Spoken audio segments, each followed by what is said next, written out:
السلام علیکم حافظ جی، کیا حال ہے؟ وعلیکم السلام بھائی عبداللہ، اللہ کا کرم اور احسان ہے، آپ بھی خیریت سے ہے یا نہیں؟ حافظ جی کیا بتاؤں، سیاست میں خیریت کا نام و نشان ہے ہی نہیں۔ خیر آج میرا کئی جگہ جانے کا اتفاق ہوا، اکثر جگہ 26 جنوری کا تقریبی پروگرام دیکھا تو جی چاہا کہ حافظ صاحب کی خدمت میں حاضر ہو کر اس محب وطن عزیز ہندوستان کی تاریخ و تحریک انقلاب اور اس کے کارناموں نیز اس کی تہذیب و تمدن اور ثقافتی کارناموں پر روشنی ڈالے، کیونکہ سیاسی لوگوں سے زیادہ معلومات تو حافظ جی کو ہی ہوتی ہے۔ بھائی عبداللہ آپ نے صحیح فرمایا، واقعی آج یہ جمہوریہ ہے، ہم لوگوں کا یہاں جمع ہونا بھی اس کی شہادت ہے۔ یہ گلشن ہند جو صدیوں سے انگریزوں کا غلام رہا ہے، انتھک کوششوں کے بعد اگست سن 1947 عیسوی کو افق ہند پر آزادی کا سورج طلوع ہوا تھا، اور پھر حصول آزادی کے بعد ملک کے معماروں، اس کے مخلص بھائی خواہوں اور آئین کو ترتیب دینے والے روشن دماغ دانشوروں نے اس ملک کی گنگا جمنی دیرینہ روایات کو برقرار رکھنے کے لیے اس کے سیکولر اور جمہوری نظام اور اس کے قواعد و ضوابط کو اسی تاریخ یعنی 26 جنوری میں تیار کیا تھا۔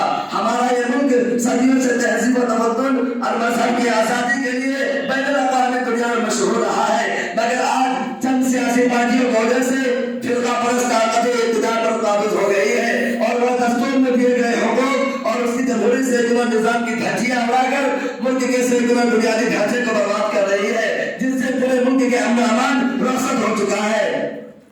یہ حالات بتا رہے ہیں کہ یہ وقت ملک کی سالمیت اور ہندوستان کی خوبصورت رنگا رنگی تہذیب اور اس کے حسن کو تباہ و برباد کر دے گا۔ حافظ صاحب جوش میں آنے کی کیا بات ہے، میں تو سمجھ رہا تھا کہ آپ ہندوستان کی تاریخ و تحریک اور اس کے خدمات نیز اس کی بلندی پر روشنی ڈالیں گے۔ حالانکہ ہندوستان کی جمہوریت ابھی باقی نہیں ہے، قانون و ضابطہ اپنی جگہ صحیح ہے، اور موجودہ حکومت ہند قوم و ملت کے لیے جو کام کر رہی ہے وہ قابل عدالت اور تحسین ہے، لیکن آپ کا اشارہ اس کے برعکس ہے۔ آپ قانون کے دائرے آگے بات کیجیے۔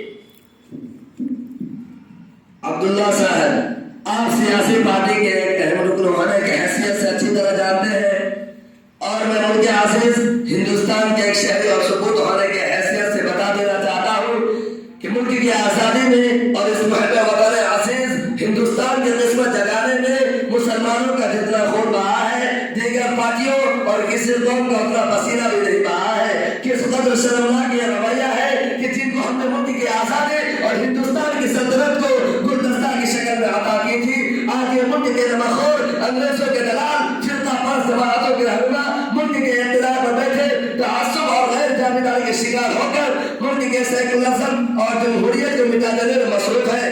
یاد رکھو، یہ مسئلہ صرف مسلمانوں کا ہی نہیں بلکہ پورے ملک کے نظام اور ڈھانچے کا ہے۔ اب فیصلہ کرنا ہوگا کہ ملک گاندھی جی اور ملک کے آئین کو ترتیب دینے والے روشن دماغ دانشوروں کے راستے پر چلے گا یا RSS کی فرقہ پرستی اور دہشت گردی پر۔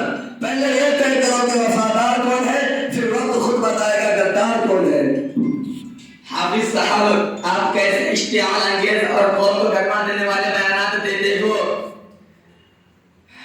سنیے، ہندوستان کی یہ ملک ہندوستان آئینی اعتبار سے جمہوریت اور سیکولرزم کا پابند ہے، اور ہر سیاسی پارٹیاں یہاں تک کہ بھارتیہ جنتا پارٹی بھی جمہوریت اور سیکولرزم کے نعروں کے ساتھ کرسی اختیار تک پہنچی ہے، اور RSS ہماری ایک حساس اور فعال تنظیم ہے جو حکومت ہند کا شانہ بشانہ ساتھ دیتی ہے۔ میں تو آپ کو بڑا سمجھدار تصور کرتا تھا، جبکہ ہر محب وطن ہندوستانی جانتا ہے کہ BJP RSS کا سیاسی بازو ہے، منزل دونوں کی ایک، ہندو راشٹر کا قیام ہے، اور RSS تو ایک ایسی فسطائی اور دہشت گرد تنظیم ہے جس کے ہاتھ گاندھی جی کے خون سے آلودہ اور بابری مسجد کے انہدام میں ملوث ہے۔